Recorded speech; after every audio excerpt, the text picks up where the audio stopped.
Hi, everyone. Welcome to TSP Weekly, your tech startup podcast for June the 30th. Tomorrow's Canada Day. My name is Stephen Campbell. This is Amaris Gerson, my co-host. Hello, Stephen. Hi. You got any fireworks happening tomorrow? No. And why not? Because we already talked about this. Yeah, twice. Fireworks apparently separates babies. squirrels I heard it. and I their saw babies. it on Instagram today. Must be true. Yeah. Today we're here in Communitech, separating squirrels from their babies. We're with Danielle Graham. She's the program manager for women in tech here at Communitech. Welcome, Danielle. Thank you for having me. You're welcome. Even though this is my office, technically. Yeah, Yes. yeah. This is having you in your very own office. Yeah. Thank you for having us in your office. Yeah. Yes. So tell us a little bit, Danielle, about what you're doing with women in tech here locally. We understand there's a big program happening now. Yeah, well, we've got several programs in the works. Mm-hmm. The one that's coming up soonest is the Women in Tech Bootcamp, the Fierce Founders Bootcamp. So that's going to be a 6-day bootcamp taking place in July and August. So wait, did they get Sunday off at least? Yes. But they have to work on Saturdays. No, there's no Saturday. But 6 days. Yeah, but 2 separate 3-day sessions. Oh, I get it. I Yeah. get Yeah, it. yeah, yeah. Oh, okay. I'm Yeah, yeah. struggling with calendars today, apparently. Yeah.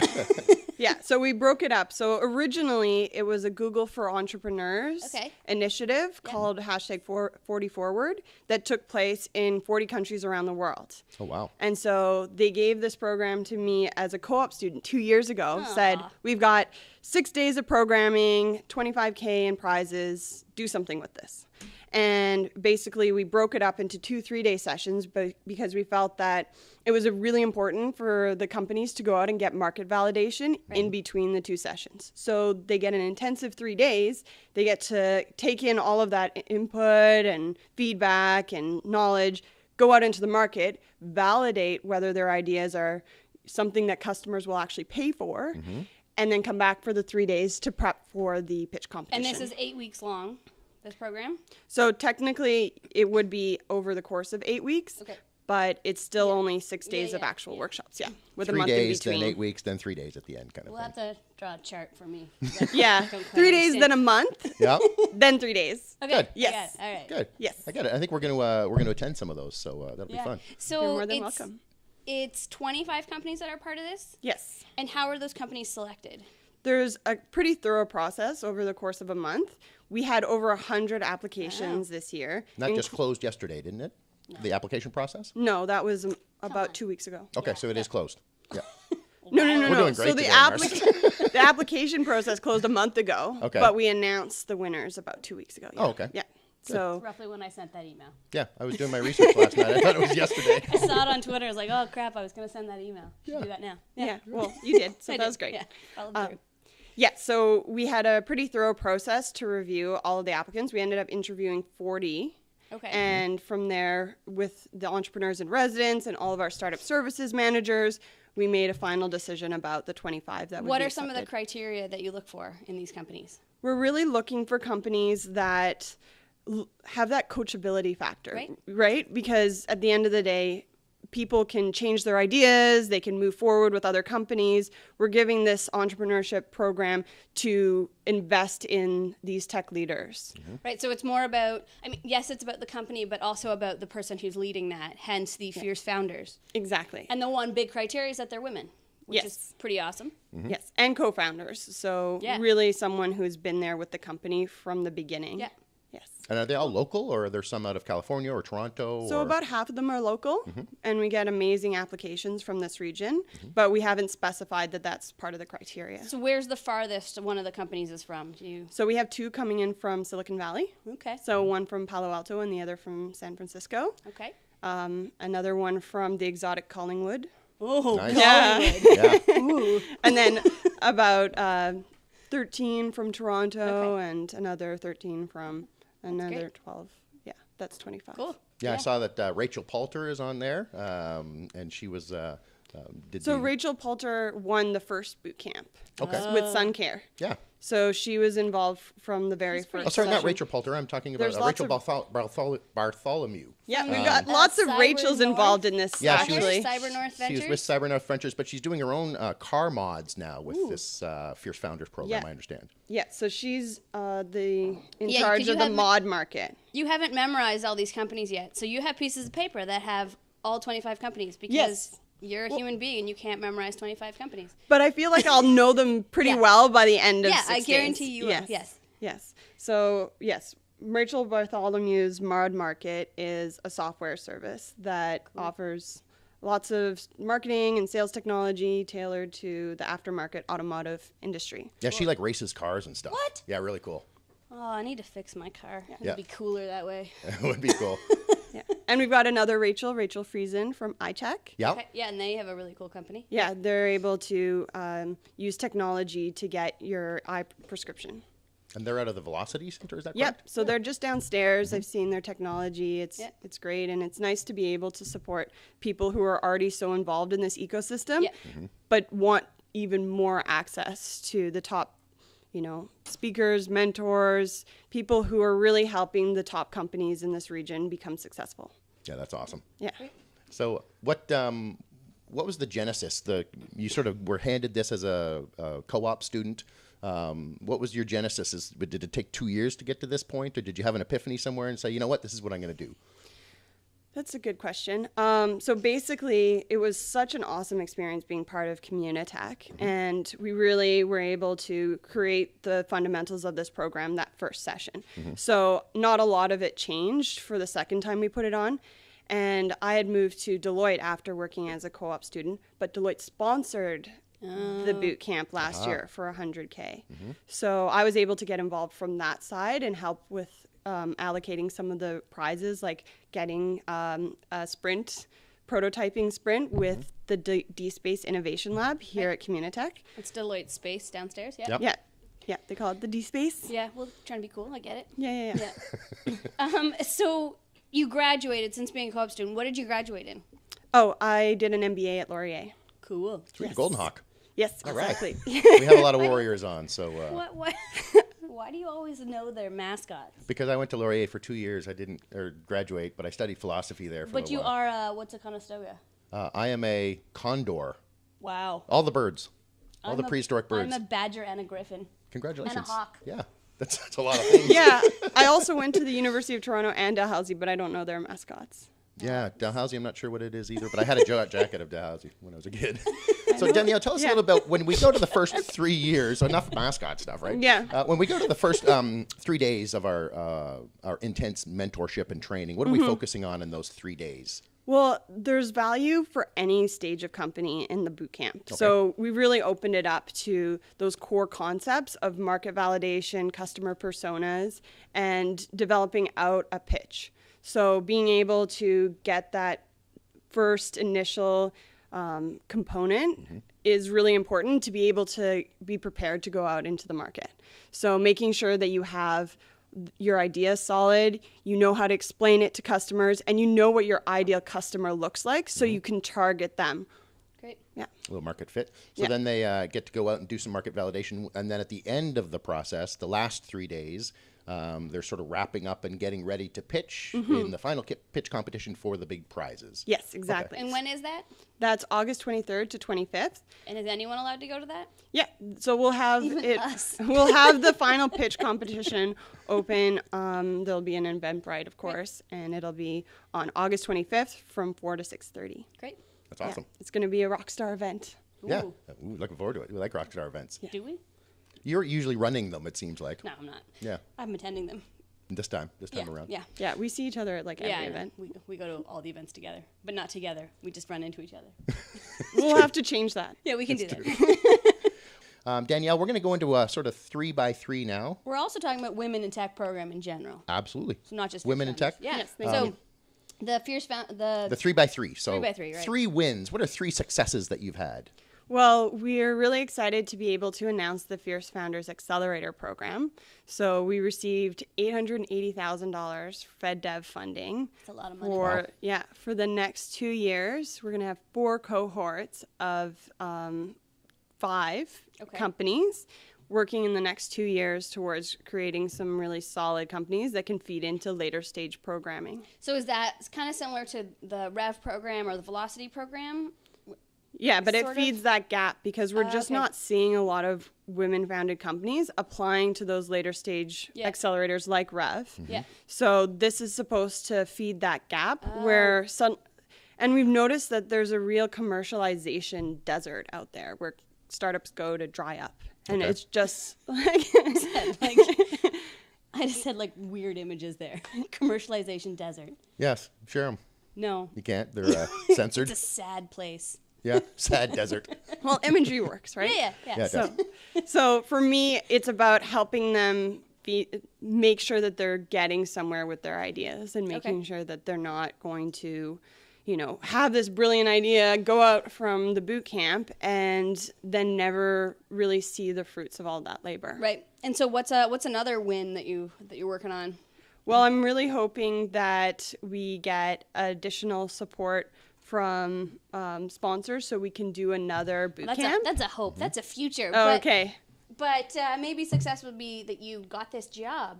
Because you decided on this job a little while ago. I know I talked to you at an event because that's what we do. But you were debating this job. You landed this job. It's not a women in tech necessarily win, but it's a Danielle win, which is pretty cool. Well, I was working as a consultant at Deloitte, and I knew that this had been in the works for a while in terms of something that we were building towards as kind of an offshoot from the boot camp. And when I knew that the funding was coming through, I was really happy to be able to be the one to work on it. That's awesome. Lead the charge. All right, need one other win. What else you got? I'm just so happy that... Oh, what? No, I'm ready. I'm ready. Yeah. Oh, okay. The companies that are applying to these programs. I mean, we had over 100 applicants this year. That's a huge win. And it just shows you that there's a lot of early stage startups founded by women that are in the tech space. Yeah. We didn't create those. We didn't do anything. All we did was send out the applications, and they're the ones out there doing that work. That's awesome. That is awesome that there's a lot of people that are wanting to do it and wanting the support, and the money doesn't hurt at all. Yeah, exactly. So tell us a little bit about some of the bumps and bruises, any lessons learned along the path, or what are some of the, failures we call them?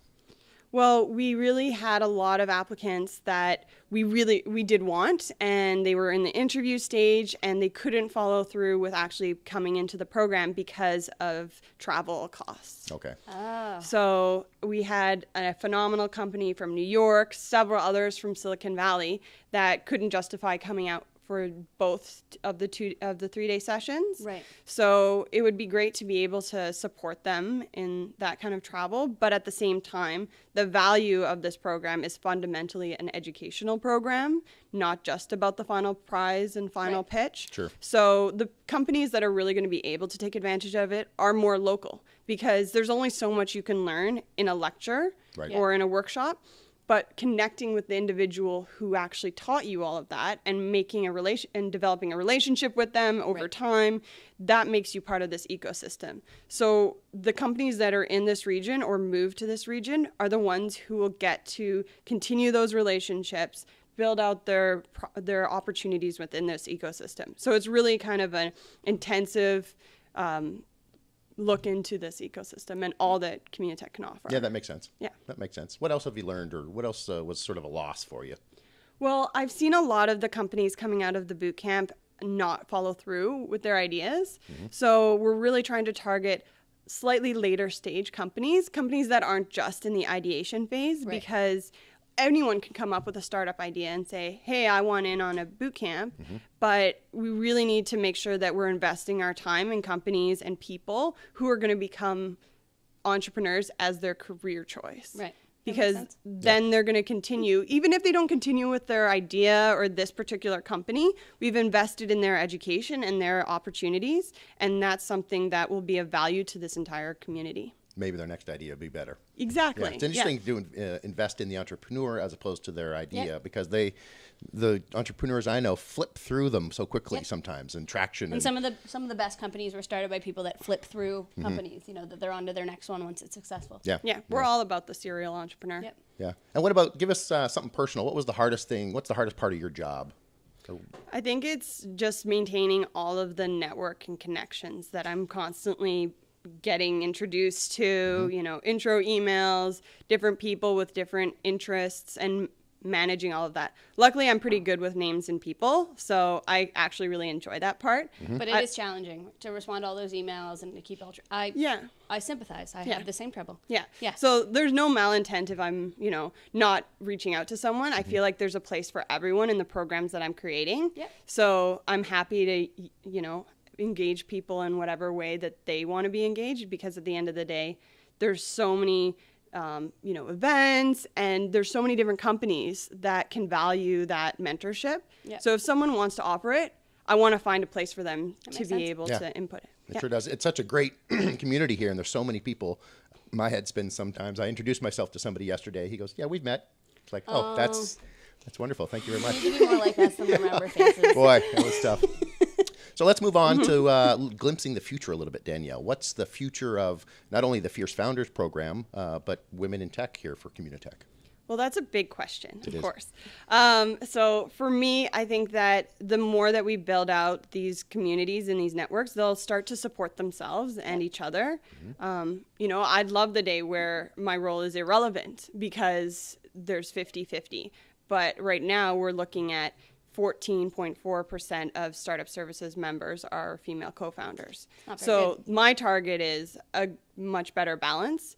And there's a lot you can do in the pipeline as well. So supporting a lot of that pipeline will mean that we're getting to a place where there's a lot more balance, not only in entrepreneurship, but in STEM in general. Mm-hmm. So when you're saying pipeline, do you mean you're talking to students? You're talking to university students or kids or we've got some partnerships with the universities for sure, and we're going to be doing a brainstorming session on girls in tech and where Communitech fits within that. So we haven't set a direction in that way, but there's a lot of work to be done. Yes, and I think that there's a lot of support we can offer as a partnership.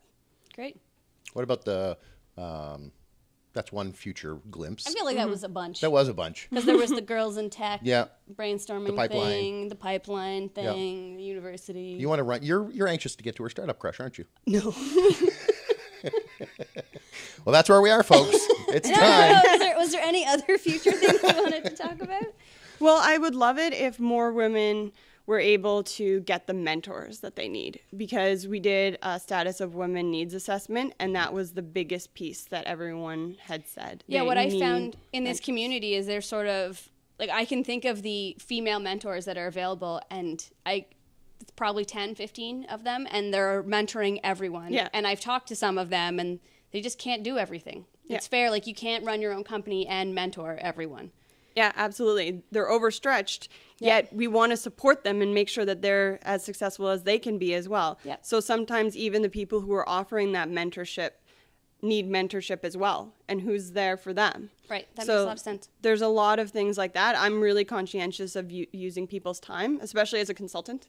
Yes. So I'm always thinking about how do I create the next stage of mentors, and really using companies that have just reach that next stage to mentor the ones before that. So you're not always looking at that top level of mentorship. You're looking at people who are in the middle, who are really creating that. Yeah, and that's true. It's not always the people at the very top that are the best mentors. Sometimes it's people in the middle who have freshly been mentored, so everything's sort of fresh in their mind and can remember the lessons they've learned because they're happening right now. Yeah, and it's easier to develop a longer-term relationship with them, too, because they're more accessible. You can go for a coffee easily. You can even become friends because they're of the same age and network as you. Yep. So I think from there, you get a lot of de facto mentoring just in conversation. Yeah, I find a lot of mentoring is very subtle. That sometimes you'll have a workshop where you'll sit down for an hour with a mentor, and it's, okay, here, look at my idea and give me feedback. But a lot of times it's like Amaris is a mentor to a lot of people. I don't know if you count yourself in that list of female mentors, but there's a lot of subtle things that you offer the community, and a lot of people really get a lot out of that. So, but you don't think it's not like official mentor. Casual, sometimes it's casual stuff. I would say that one of my mentors, she didn't sit down to mentor me. She sat down to have a meeting with me, and I just was talking to her and said, "Hey, I have a question." And sometimes it just turns out like that, or sometimes people just giving advice in general that ends up being a mentorship relationship. Yeah. So exactly. Yeah. So developing those relationships is really when you get that next level of mentorship. There's only so much someone can offer you when they've just met you. Yeah, and I think there is a lot of value to encouraging people who have been mentored to also mentor. Sometimes I find that a bit frustrating, that you end up helping someone and all I want is someone else to, like, if I help them, for them to help someone else. Pay it forward a bit. And they don't, and that is pretty frustrating. And it's like there needs to be some sort of education to encourage that everyone help. You know, that it's a community thing that we're working on here. Yeah. So we do have a Women in Tech mentorship program that's going to be looking for applications in the fall and kicking off in January. And this is the second year that it's run. And with that, the hardest part was mentor matching. Yep.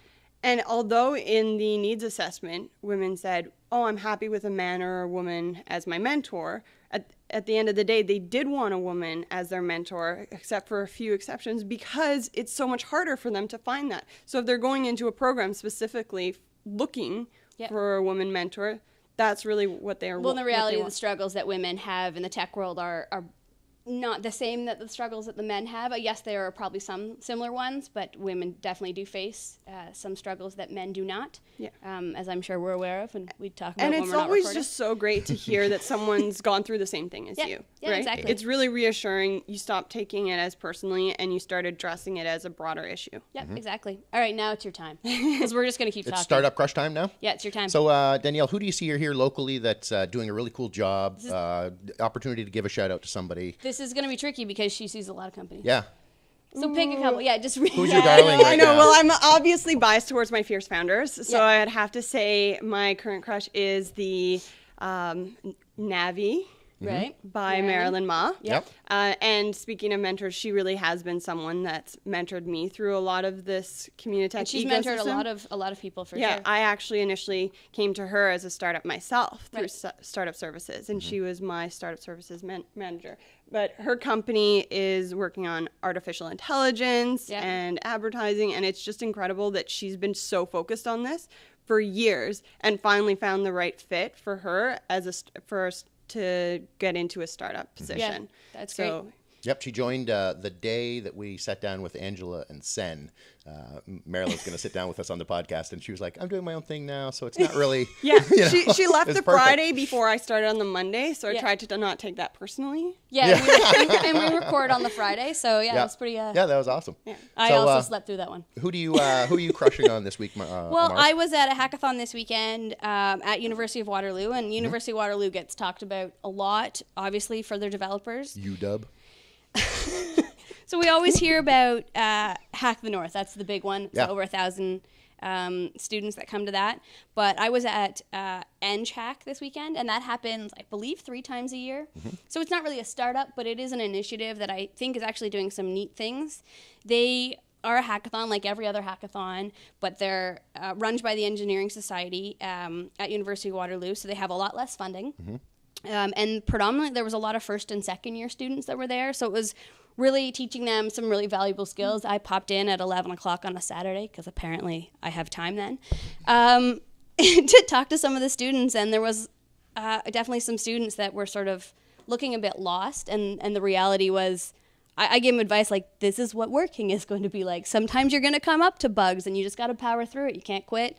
So that's what I really like about hackathons. And so I was really impressed with Jeff, who was, I don't know what his title was, but he's the guy that's been contacting me for a while about this. So I was really impressed that he took this and made it a 200-person hackathon, and they do it 3 times a year. So. Oh, that's awesome. And he's a student. Cool. Maybe we should talk to him. He'd probably like that. He likes to talk. Yeah. Well, at 2 a.m, he's a talker. Right. A vampire. Yeah. My startup crush this week is someone very close and near and dear to our hearts, Oak and Rumble. I love those guys. 2 young gentlemen. We actually identified, I didn't know who was Oak and who was Rumble. We're debating that. Well, the debate will rage on endlessly for years, I'm sure. But they are a local company that does videography. Well, they do a bunch of things. Yeah, tell me what else they do. Well, they're working on some other things. I don't know if we're allowed to talk about those other things. Some secret, not another secret startup crush. But right now it's just 2 people, but maybe in the very soon, I don't know, near future, we know what's happening. It'll be maybe more than 2 people, and Yep. they'll be doing some other cool things, but they're also just cool people. Yeah, the they team is record us growing. every week. They hang out with us every Friday. They put up with us every week, so we appreciate that. For free. So check out Oak and Rumble. Yeah. So that's it for our startup crushes. Who do we have coming on next week? Next week we have. But I think the other thing we need to talk about next week. Is it next week? Yeah. But that's. Yeah, that's not correct. Oh. So next week is episode 100. Yes. That's a big deal. That's a big number. That's a big deal. That's a 1 and 2 zeros. You've been talking into a microphone a lot. Yeah, it's been a long time now. You're right. So we've been thinking about doing something for that. We're actually going to have Aaron with Dozer on next week. Which is a really cool company. We're excited about that. Yeah, we absolutely are. But we might do something else We might do something special, yeah. So stay tuned for that. Should have cake. Oh, yeah, let's have cake. Yeah, cake's a good thing. Yeah. Danielle, if we wanted to follow sort of the Fierce Founders, is there a website we can go to? Is there a Twitter account? How can people sort of follow the progress other than going to the events themselves? That's a great question. So we definitely have the hashtag Fierce Founders. Okay. And I'm on Twitter, so you can always follow me. How do we do that? Danielle B. Graham. All right. Yeah. Okay. Yeah. Put in my middle name because it's a pretty common name, Yes. unfortunately, the Graham last name. Yeah. And apparently there's some like big famous Danielle Graham now that's like taking over the website. Oh, they're horrible. Yeah. Yeah. Those famous people. So Yeah. what about just the women in tech stuff that's happening at Communitech? Is there any way to follow that? Yep. We have our own page on Communitech's website, so that's always a good way to follow it. And from that, we can find the Fierce Founders page that's also through Communitech's website? Yes, exactly. Yep. Yeah. Okay. Great. So we can do that. Yeah. So What else you got? I think that's it. All right. For this week of the Tech Startup Podcast, or TSP Weekly, for myself, Stephen Campbell, my co-host, Amaris Gerson, and our guest this week from Communitech, Danielle Graham, thanks very much for joining us. We'll see you next week.